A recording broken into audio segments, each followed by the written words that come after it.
भारत ने 5 अगस्त 2019 ਦੇ ਗੈਰ ਕਾਨੂੰਨੀ ਤੇ ਇਕਤਰਫਾ ਇਕਦਾਮਾਂ ਨੂੰ 7 ਵਰ੍ਹੇ ਮੁਕੰਮਲ ਪਾਕਿਸਤਾਨ ਸਣੇ ਦੁਨੀਆ ਭਰ ਵਿੱਚ ਯੌਮ ਇਸਤਿਕਲਾਲ ਕਸ਼ਮੀਰ ਅੱਜ ਮਨਾਇਆ ਜਾ ਰਿਹਾ ਹੈ। ਕਸ਼ਮੀਰੀਆਂ ਨਾਲ ਇਜ਼ਹਾਰ ਯਕਜਹਿਤੀ ਲਈ ਵਫਾਕੀ ਹੁਕੂਮਤ ਦਾ ਮੁਲਕ ਭਰ ਵਿੱਚ ਤਕਰੀਬਾਤ ਦਾ ਐਲਾਨ।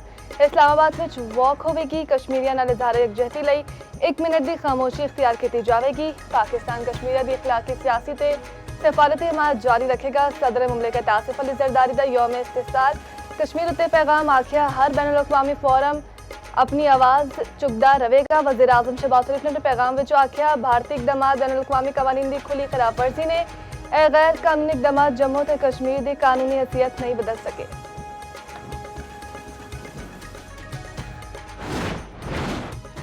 मुसल्ला फाजदा कश्मीरिया नाल गैर मुतजलजल यकजहती दा आज़म फील्ड मार्शल ते सर्विस चीफ दी कश्मीरिया दे हक खुद इरादियत लई जदोजहद दी हिमायत। ISPR दे मुताबिक मसला कश्मीरिया दियां मंगां ने UN दी करारदादा दे मुताबिक होवे। इश्तियाल अंगेज बयान अदम इस्तेकाम नूं होर वैदान दी वजह मकबूजा कश्मीर विच इंसानी हकूक दियां खिलाफ वर्जियां उत्ते तशवीश आबादी दा तनासुब बदलन दियां कोशिशां उत्ते भी तशवीश दा इजहार।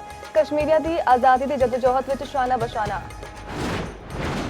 अमरीका दा ईरान नाल मुज़ाकरात विच पेशरफ दा ऐलान। अबनार हुर्मस कुछ घंटे विच खोलन दा दावा। ईरान नाल मुआहदे बड़ी छेती तय पान दा इम्कान जाहिर कर दिता। अमरीकी वज़ीर ख़ारजा स्कॉट बेसेंट दा आखना है ईरानिया दे नाल गलबात जारी है। इस वेले भी बड़ी तादाद विच जहाज हुर्मुस तो बाहर निकल रहे ने। अमरीकी वज़ीर ख़ारजा मार्को रूबियो ने आख्या हुर्मुस तो मुतालिक ईरान दे नाल मुआहदे दा ऐलान बड़ी छेती मुतवक्की है।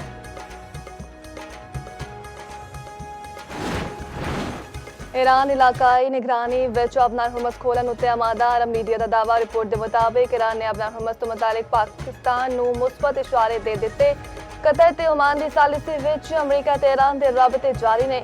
वाशिंगटन ते तेहरान विच मुज़ाकरात अगले कुछ दिनों विच अहम पेशरफ दे नेड़े। ईरानी सदर मसूद पज़ेश्कियान कहंदे ने जंग नूं वधाना नहीं चाहते। अमरीका वालों हमला होया ते भरपूर जवाब देवांगे।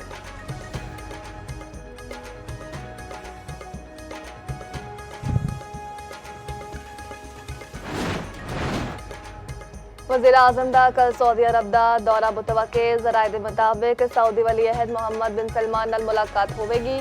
खिते दी ताज़ा तरीन सूरत हाल उत्ते गलबात करनगे। वज़ीर आज़म शहबाज शरीफ दा दौरा 1 या 2 दिहाड़े दा होवेगा। दूजे पासे नायब वज़ीर आज़म इसहाक डार दिन दे दौरे उत्ते तुर गए। मकबूजा बैतुल मक़दस तो मुतालिक वज़ारत इजलास में शिरकत करनगे।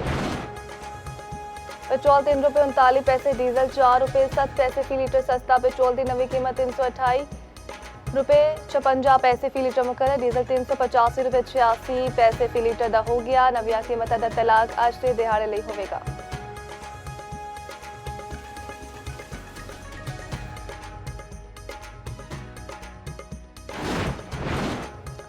मुजफ्फराबाद के हल्के LA 27 ते 28 ते 57 पोलिंग स्टेशन उत्ते वोटिंग गैर हतमी गैर सरकारी नताइज का सिलसिला जारी। हल्का LA 28 विच पीपल्स पार्टी के बासिल अली नकवी नूं बरतरी। नून लीग के उम्मीदवार दूजे नंबर उत्ते।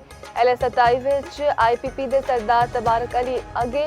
नून लीग के नौरी नारी दूजे नंबर उत्ते। दोनों हल्का विच इतवार नूं खराब मौसम के बायस पोलिंग मुलतवी की गई सी।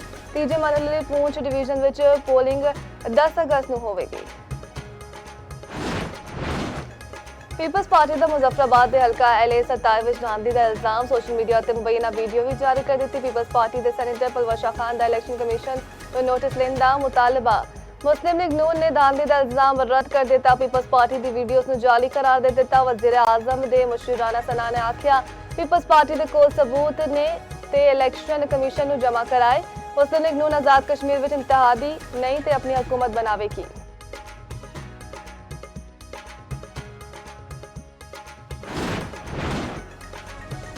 फील्ड मार्शल सैयद आसिम मुनीर दा NDMA हैडक्वार्टर्स विच नैशनल एमरजेंसी ऑपरेशन सेंटर का दौरा। ISPR के मुताबिक फील्ड मार्शल नूं डिजास्टर मैनेजमेंट की तैयारी उत्ते ब्रीफिंग। चेयरमैन NDMA ने ऑपरेशन सलाहियतां ते रिस्पॉन्स मैकेनिज्म उत्ते आगाह किया। मॉनसून की मौजूदा सूरत हाल ते कसीर खतरात की निगरानी के तरीक़ेकार नूं विखाया गया। फील्ड मार्शल ने NDMA की कोशिशों नूं सराहया।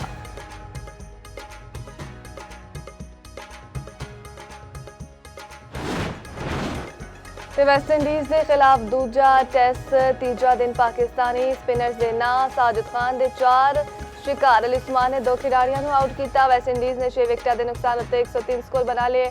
वैस्टइंडीज़ को पाकिस्तान के खिलाफ 60 स्कोरां की बढ़तरी। पाकिस्तानी टीम पहली इनिंग्स में 387 स्कोर बना के आउट हुई।